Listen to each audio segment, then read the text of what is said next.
Welcome everybody to the special council meeting for Tuesday, May 21st at 4 o'clock. We'll call the meeting to order. We have regrets from Councillor McGuire-Blaze and Councillor Mady. They will be here later. We acknowledge that this land is the traditional territory of the Three Fires Confederacy of the First Nations, comprised of the Ojibwe, the Ottawa, and the Potawatomi peoples, and of the Huron-Wendat peoples. We value the significant historical and contemporary contributions of local and regional First Nations and of all the original peoples of Turtle Island who have been living and working on this land from time immemorial. Any declarations of conflicts of interest from members of council? Seeing none, I need a mover and a seconder that the published agenda for the special council meeting be adopted as presented. Councillor Hammond, Councillor Guerin, all in favor? That is carried. Now we will go to reports from administration, and I will pass the chair over to Director Chadwick.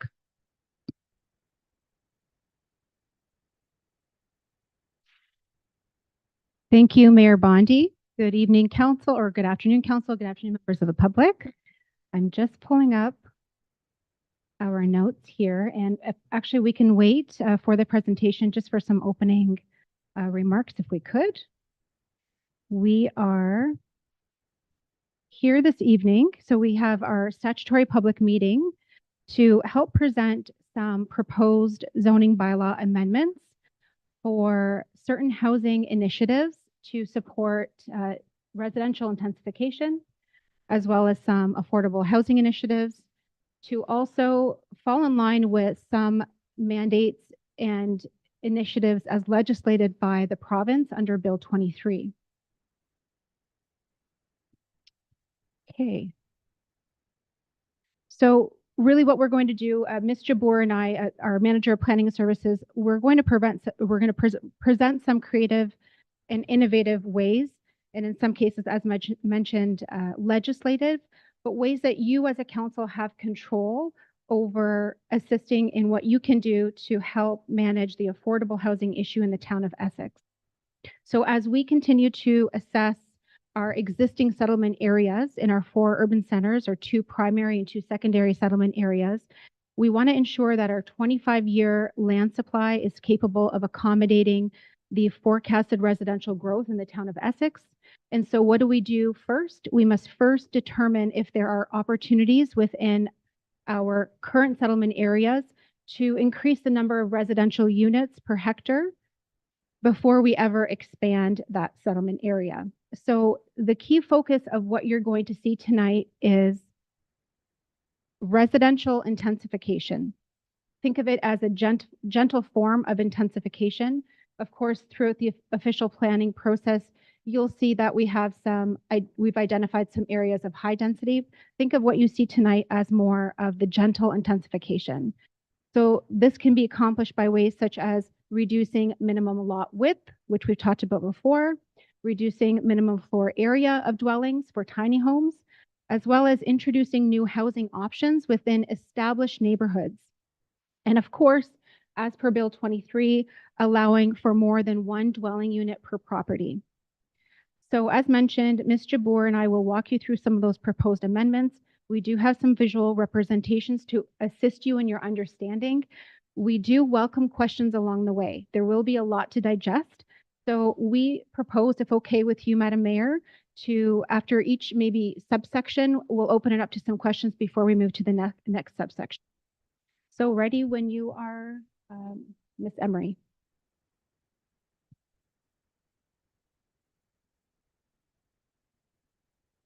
Okay, next slide, please.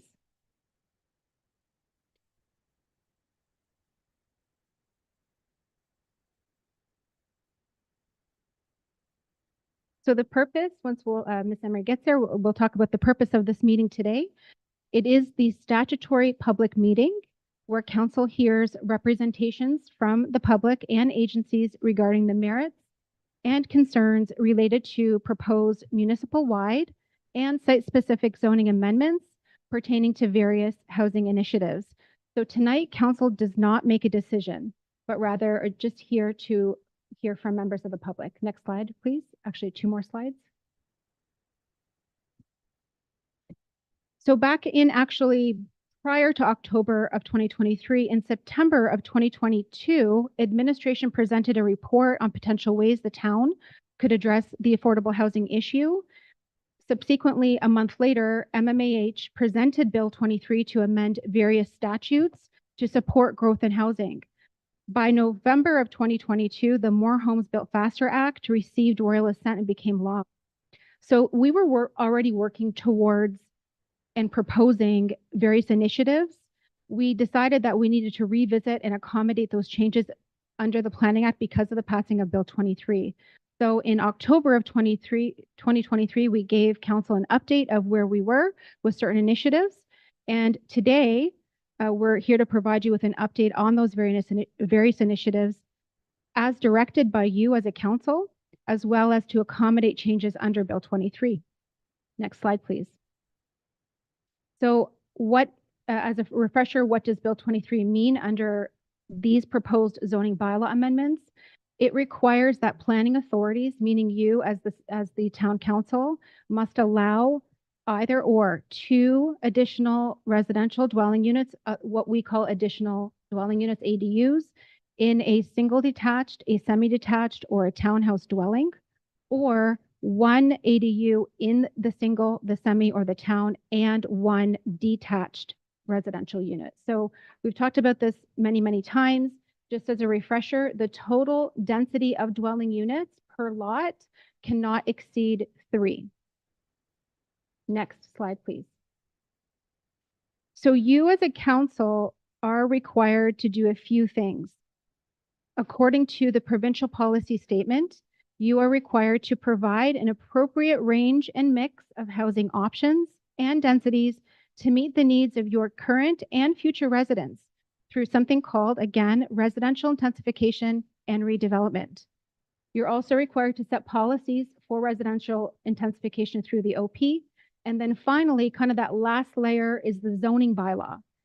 This is where you as a council regulate the use of your land, the construction of your buildings or our buildings, and also their height, the location, the size, the floor area, etc. So for the next few slides, Ms. Jabour will walk us through some of these proposed zoning bylaw amendments as they pertain to Bill 23, and then we'll get into some more innovative and creative solutions.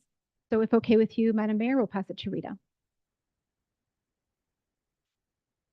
Thank you, and through you, Ms. Mayor, can we please move on to the next slide? Thank you. In the next series of slides, we will discuss the proposed changes to the zoning bylaw that are directly related to Bill 23. Next slide, please. To facilitate Bill 23 changes into our zoning bylaw, it is easiest to describe dwellings as buildings and to describe them by the number of dwelling units that they contain. Each dwelling unit, just for your reference, is a separate housekeeping unit complete with its own kitchen, its own bathroom, bedrooms, and living spaces. We are proposing to add new definitions for single units, 2 units, and 3-unit dwellings, which identify by their title the number of dwelling units that they will contain. So for example, a single unit dwelling is a residential building which only has 1 dwelling unit. A 2-unit dwelling is a residential building which has 2 dwelling units, and a 3-unit dwelling is a residential building which has 3 dwelling units. As Director Chadwick has already indicated, 3 dwelling units is the maximum number of dwelling units you can have in a residential building or on a residentially zoned lot in a settlement area under Bill 23. Next slide, please. Since Bill 23 allows for up to 3 dwelling units in an existing residential dwelling, a proponent may wish to add 2 more residential units to an existing single unit dwelling to make it a 3-unit dwelling, for example, or construct an additional dwelling unit in an accessory building, such as a garage, or a proposed accessory structure, such as a tiny house in the rear yard. Therefore, a new definition is also proposed to be added to the existing zoning bylaw to recognize additional dwelling units as dwelling units which are constructed within those main buildings or a detached accessory structure. Next slide, please. So whether you build a 1, 2, or 3 unit dwelling, or add the dwelling unit to an accessory structure, all dwelling units must still be located on one lot. Dwelling units that are located within the same building can be separated from each other either vertically or horizontally. A maximum of 3 dwelling units per lot is only permitted in settlement areas such as Essex Center, Harrow, Colchester, and only where there is municipal servicing such as municipal water and municipal sanitary, only where that is available. And each dwelling unit needs to have at least one on-site parking space. These regulations are proposed to be added, and they are in line with the provincial requirements. It is important to note that although up to 3 dwelling units are permitted in settlement areas only as a result of Bill 23, our zoning bylaw will continue to allow for a maximum of 2 dwelling units, either in the main dwelling or 1 in the main and 1 in an accessory building in the agricultural area. Next slide, please. In this slide, we wanted to provide an example of a 2-unit dwelling. This is an example from Essex Center. The house on the corner with the 2 doors is a 2-unit dwelling. You can tell by the location of the entrances that the dwelling units are divided vertically. The image to the right is an aerial view of the property. You can see that the building is located on one lot and that all dwelling units are located on one lot. The yellow house next to the 2-unit dwelling is an example of a single-unit dwelling. It only contains 1 dwelling unit. And these 2 different dwelling types coexist next to each other. Next slide, please. In this slide, we provide an example of a 3-unit dwelling. Since 3-unit dwellings are fairly new concepts for Essex, we don't actually have many examples from the town that we can portray on the presentation, but these 2 pictures do demonstrate what a 3-unit could look like in the town of Essex. In the image to the left, there are units in the basement, there's a unit on the ground floor, and there's a unit on the upper level. You can see that the dwelling units are divided horizontally. And in the image to the right, that's another example of a 3-unit dwelling. All 3 dwelling units are located in that one building, but they're divided vertically with 1 in the middle and 2 on each sides. Next slide, please. So this slide provides an example of an additional dwelling unit that's constructed in an accessory building or structure. This is a particularly good example, a good picture, because it shows the additional dwelling unit together with the main building. The additional dwelling unit is located in the rear yard, where it is probably more common to construct an accessory structure, but it can also be constructed in the side yard, or it can be constructed in the front yard, as is the case with some waterfront properties. Next slide, please. Since we have introduced new definitions, there is no longer the need for some existing definitions which refer to dwelling types. Specifically, the definition for a single detached dwelling will be replaced with a single unit dwelling. The definition for a duplex dwelling will be replaced with a 2-unit dwelling, because a duplex dwelling is actually defined as a building, a residential building, which contains 2 units, but those units, in order to be classified as a duplex, have to be separated horizontally. It does not take into consideration that a 2-unit can also be separated vertically. And finally, we will be replacing the definition of a second dwelling unit with additional dwelling units because it is now permissible to have more than 2 dwelling units on a residential lot. Next slide, please. There are, however, some dwelling types that we still need to continue to recognize that are similar to a 2-unit and a 3-unit. So for example, a semi-detached dwelling contains 2 units that are attached by a common wall, and a townhome dwelling contains a minimum of 3 dwelling units attached by a common wall. However, semis and townhomes are different both architecturally and in terms of ownership structure than a 2-unit and a 3-unit. Next slide, please. So with a semi and a townhome, each dwelling unit is divided vertically, and each dwelling unit can be individually severed and sold, resulting in a separate lot for each dwelling unit. Each dwelling unit has a separate entrance, which faces the street. The zoning amendment that we are proposing proposes to strengthen the definition of a semi and townhome so that these elements are explicit and they're incorporated in the definition, differentiating a semi and a townhome from a 2-unit and a 3-unit. Next slide, please. So in this slide, we provide an example of what a semi-detached dwelling is, and this is an example from the settlement area of Colchester. So in the image to the left, you can clearly see that there are 2 dwelling units connected vertically, and each of those entrances face the street. In the aerial image, you can see that each of those dwelling units are on a separate lot. So you have the residential building in the middle, and then you have those yellow lines which are dividing each one of those dwelling units. That is the definition of a semi-detached. Next slide, please. In this slide, we provide an example of a townhome dwelling.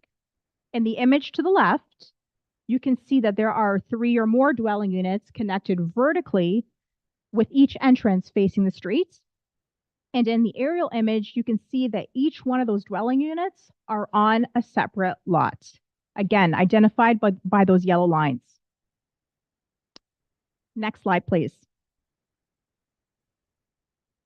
The zoning bylaw also includes a definition for a multiple dwelling, which is defined as a building with a minimum of 3 dwelling units. It does not have a maximum. However, this is not the same as a townhome dwelling. Multiple dwellings are supposed to be designed as apartments or condominium buildings where the dwelling units may or may not be accessed by a common entrance at the street front, and all the units and the associated parking are located on one lot, but the dwelling units may be individually owned. To help proponents understand this dwelling type better, a multiple dwelling will be rebranded as a multi-unit dwelling, and the minimum number of dwelling units will be increased to 4 to distinguish it from a 3-unit dwelling or a 3-unit townhome. Next slide, please. Thank you. So this slide provides an example of what a multi-unit dwelling is. And this is an example from Essex. I think this is the Briarwood Apartments. In the aerial imagery, you can see that the multi-unit building and the associated parking area are all located on one lot. And you can see from the image to the left that there are a number of dwelling units in one building. Next slide, please. Here is another example of a multi-unit dwelling in Essex Center. This one actually has 4 dwelling units. So it's a little bit smaller than Briarwood Apartments, but it's still considered a multiple or multi-unit dwelling. As you can see in the aerial imagery, the multi-unit building and parking are located on one lot. So before I pass this along back to Director Chadwick, I'm going to stop here and ask if there's any questions.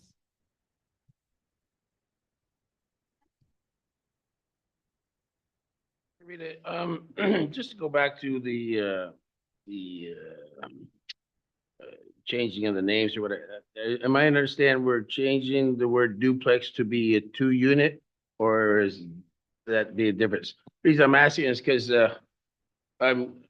from my understanding, these multiple units on one piece of property are supposed to go to one service, like one, whereas a duplex would naturally have 2 separate services, no? Yes, Mayor. So a duplex, Councillor Hammond, will be replaced with a 2-unit. The only difference is that the 2-unit can be divided either horizontally or vertically, whereas a duplex can only be divided horizontally. So it's a very archaic way of explaining a 2-unit dwelling. Actually, with a duplex dwelling, it is only supposed to contain one service. The only time we'd have a separate connection is in the case of a semi or a townhome.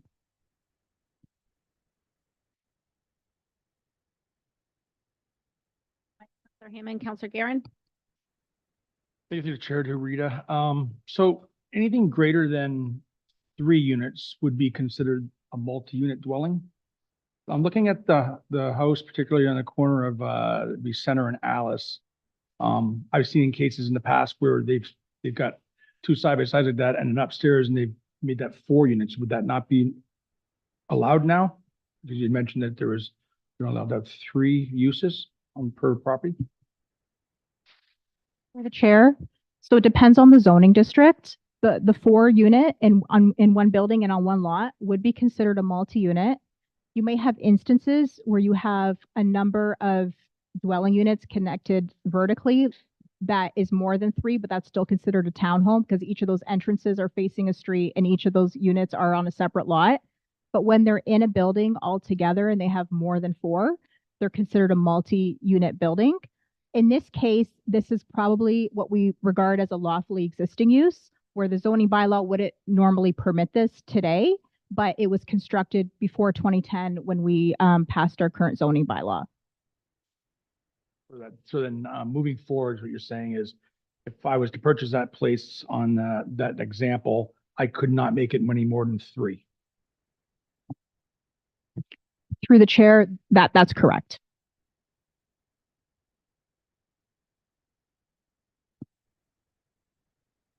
Thanks through you, Madam Chair. I guess I'd just ask Ms. Jabbour to just clarify the difference in the ag zoning. My understanding is that, so I'd like to hear you. I'd like some clarity on that because I'm not sure I have it right. For the mayor. So I'm going to go back to Bill 23. Bill 23 states that in a settlement area, and that includes the settlement areas of Essex, McGregor, Colchester, and Harrow, if a lot is designated residential, then you have to allow up to 3 dwelling units. Anything outside of that settlement area, there's no as of right provisions to allow 3 dwelling units as a result of Bill 23. But the town of Essex has implemented policies to allow a second dwelling unit in an agricultural area, either in the main dwelling or in a detached structure. That is not changing as a result of these changes.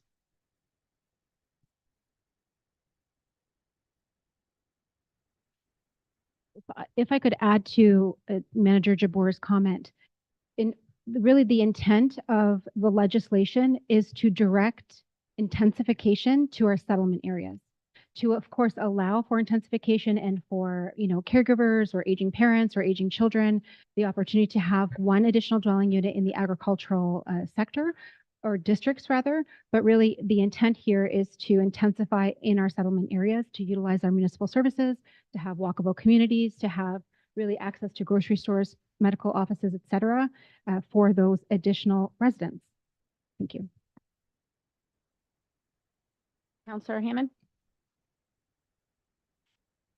Question regarding the secondary dwellings as far as other optional buildings. Am I to understand there's no limitation to a second dwelling on a single property in regards to property size or anything like that? There's nothing that, or is there? We actually have a whole section in our zoning bylaw respecting second dwelling units, or what we're now going to call additional dwelling units. And they have to meet all the regulations of that zoning district. So with respects to setbacks, the only thing we've added is that the actual additional dwelling unit in a detached structure cannot be any bigger than the dwelling. But in terms of lot coverage, in terms of height, in terms of setbacks, in terms of lot width, lot area, all has to be the same. Also have one. So if you have a subdivision home and you want to create an additional dwelling unit inside that subdivision home, do each units have to have 2 doors to go in and out for emergencies, or do windows count?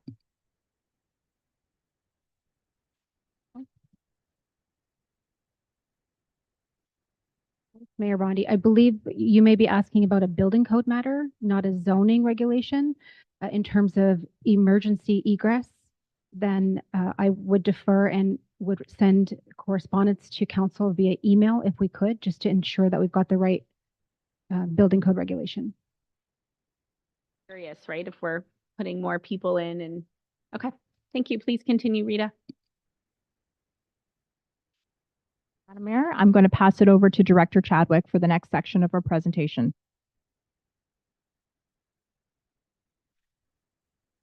Okay, thank you once again.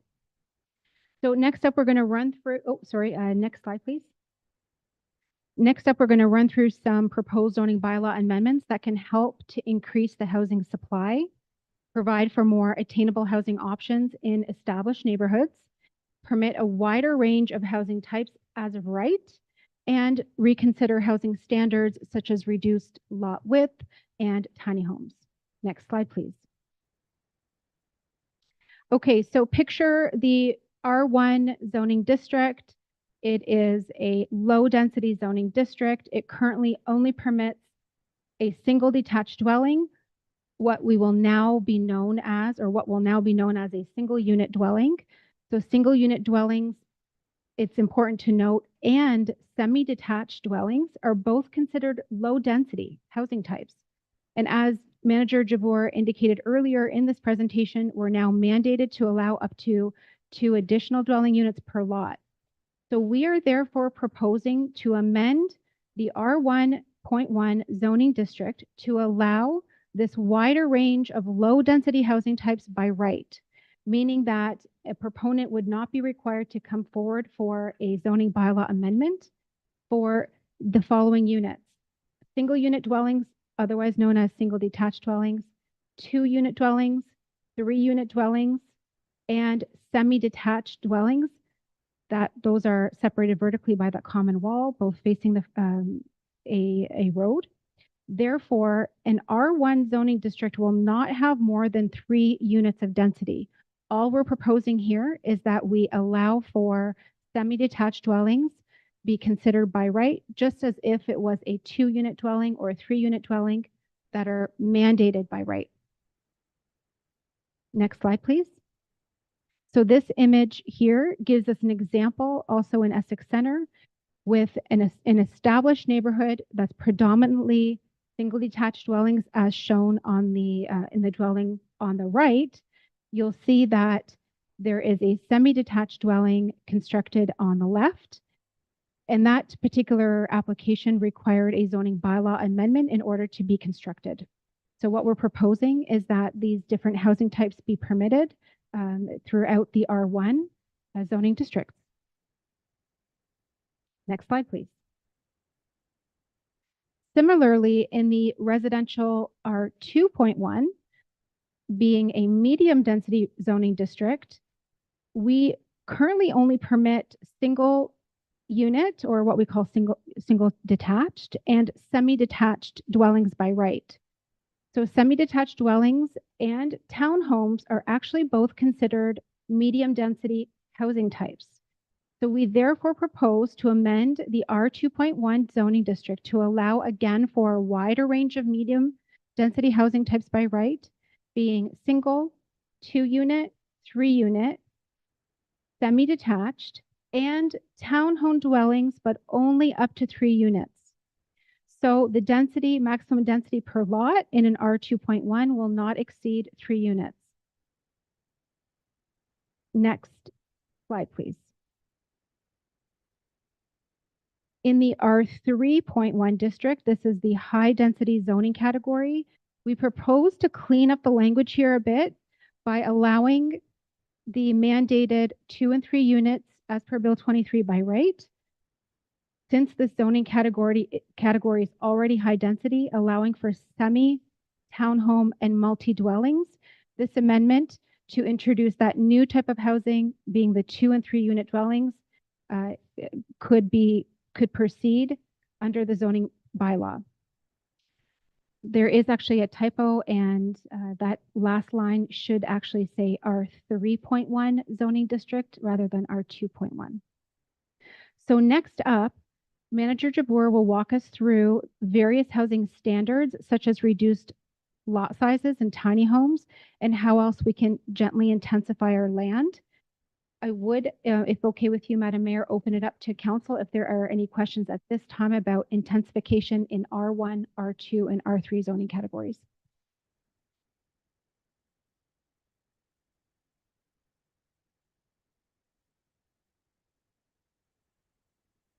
For you, Ms. Mayor, and thank you to Director Chadwick again. Next slide, please. Thank you.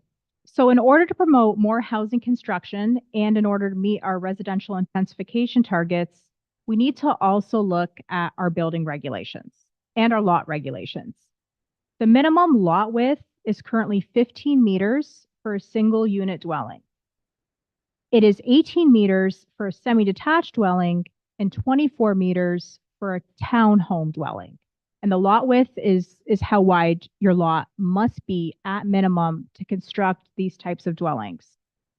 Over the last decade or so, however, it has been demonstrated through applications to the Committee of Adjustment through minor variances and through applications to council through site-specific zoning bylaw amendments that these types of houses can fit on a lot with less lot width and less lot area, and that there are various ways to design a home to suit the lot while still meeting more important regulations like our setbacks and lot coverage.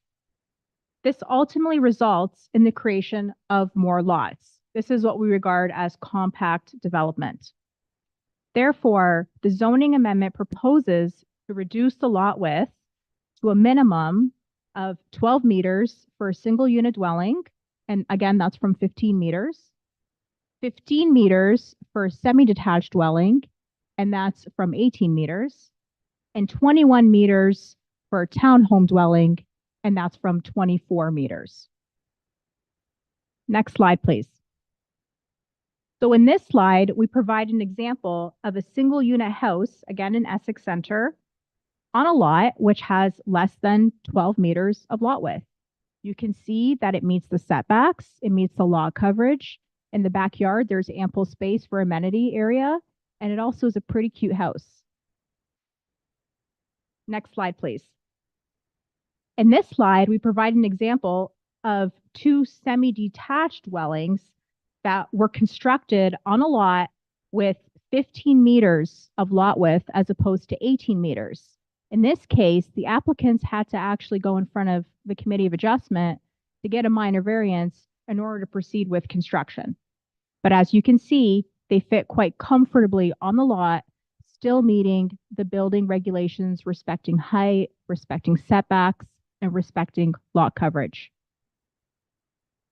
Next slide, please. So we also took a look at our development standards when it comes to the gross floor area.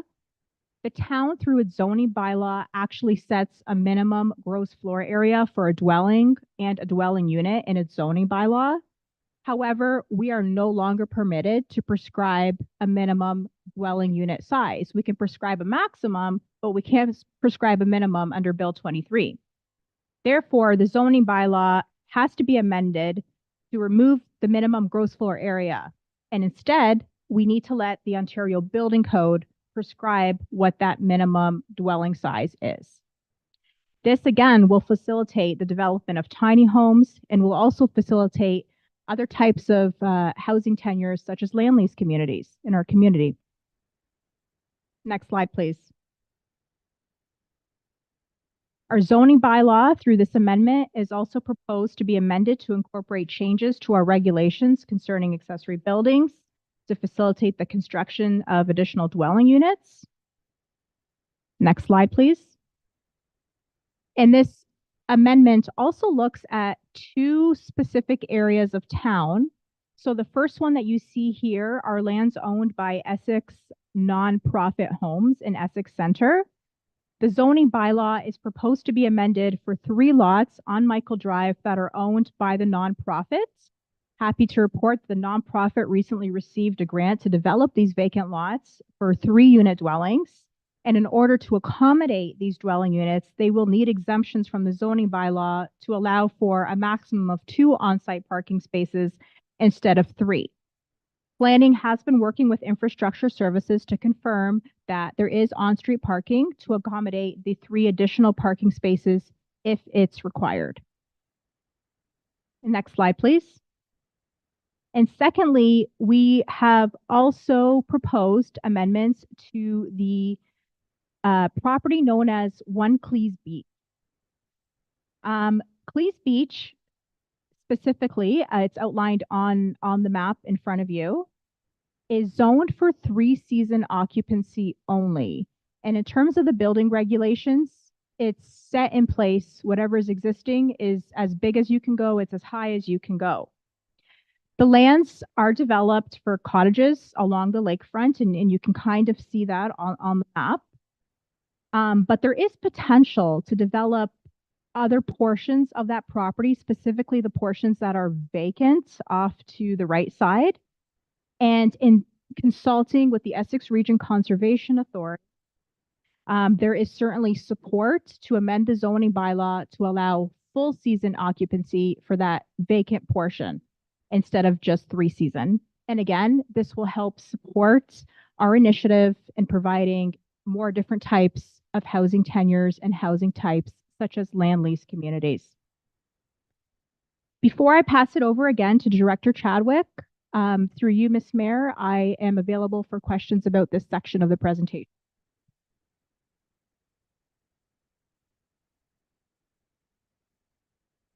I'm glad we're touching on the parking here. So the other thing with the parking and particularly the semi-detaches, now the property line still goes through the middle of the building horizontally, so that doesn't really affect the size of the driveways then going onto the main street. But that's correct in the case of a semi. Yeah, and the other issue is the number of parking spaces available for these severances. I'm concerned about parking, especially in subdivisions, so I really don't have an appetite for these losing parking spaces.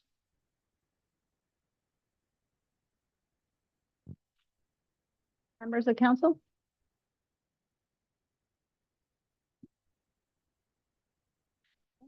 Over to Director Chadwick for the last half of our presentation.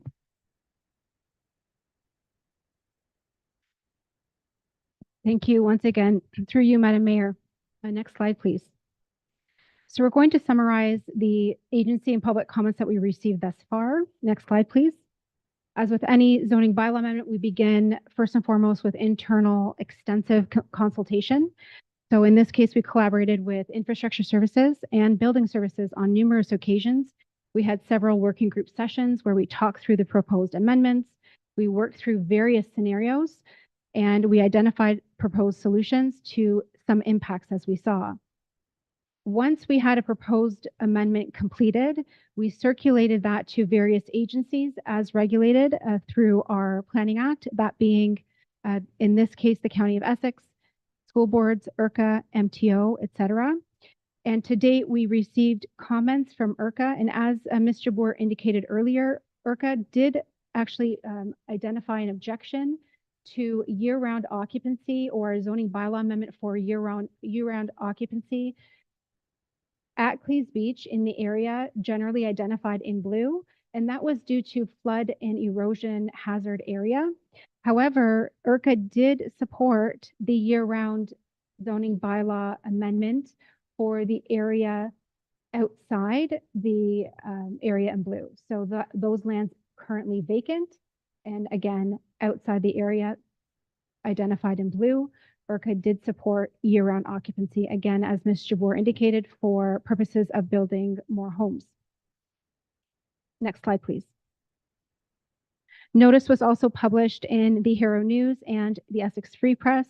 Social media posts were also circulated, or posted rather, and site-specific notice was also circulated to those property owners within 120 meters of the properties on Michael Drive and Clees Beach. As of May 16th, no written comments were received by members of the public. However, as you can see, we do have some members of the public with us tonight. And lastly, before we get into the next slide, we just recently received a written comment from a local First Nation, being the Chippewas of the Thames First Nation. The town of Essex is located within the McKee Treaty Area, to which Chippewas of the Thames First Nation is a signatory. So after reviewing the proposed zoning bylaw amendment for housing, that particular First Nation has identified minimal concerns with the information presented and does not object. Next slide, please. Next slide, please.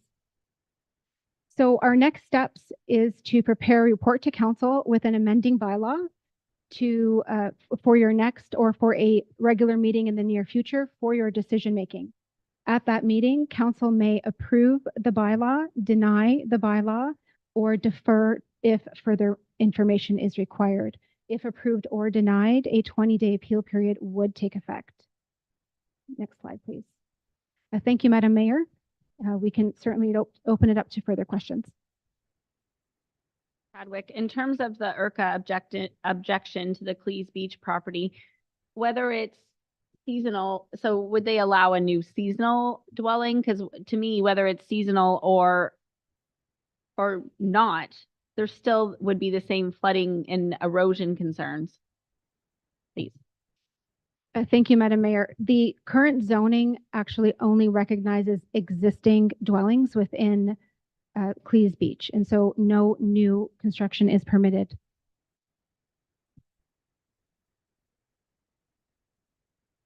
Questions from members of council? Questions, comments? Okay, further to that, I have one more on the Clees Beach area. So if there is a cottage that gets demoed, can a new build go where that cottage was demoed?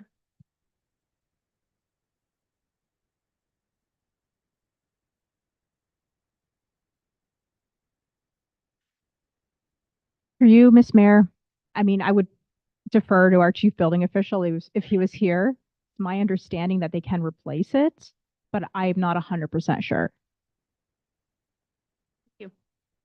At this time, I will look for a motion that we receive the presentation.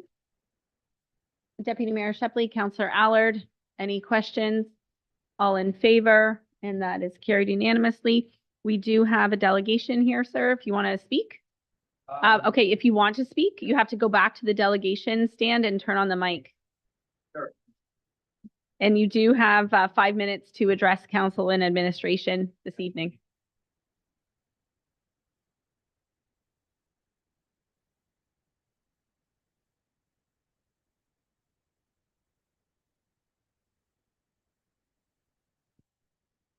Is that better?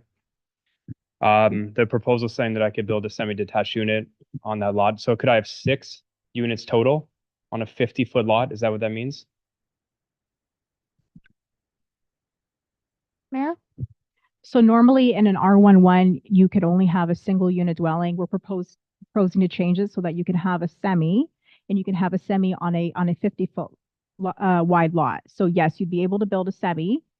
If you were to subdivide that semi in half, then you can have a dwelling unit in the semi, and each one of those semi-detached dwelling units, you can have up to 2. So you could technically have up to 6, so long as you meet the parking regulations too.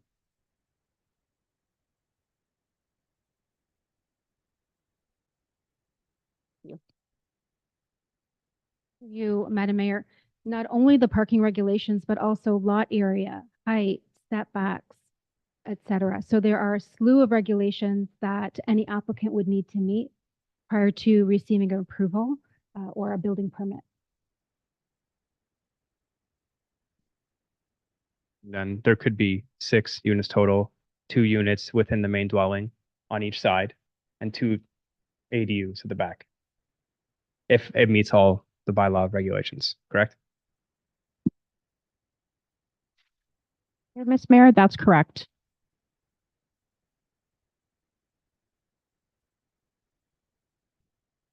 Okay. Another question is the 25-foot rear setback. So you were saying that if I have a garage, which I know the minimum setback is only 4 feet, and there's an additional dwelling in that garage, I'm just wondering why is there a 25-foot rear setback for an ADU? Through the mayor. So when we initially proposed our regulations, that they were developed for second dwelling units. And it was the appetite of the council at the time through public consultation that these dwelling units not be located in a required yard because people still want to maintain their privacy. So that was a little bit of background about the reason for that regulation. Of course, council can reopen that file and reconsider it again through this amendment. The applicant could also go to the Committee of Adjustment. Ms. Mayor, that's right. It can go to the Committee of Adjustment through a minor variance.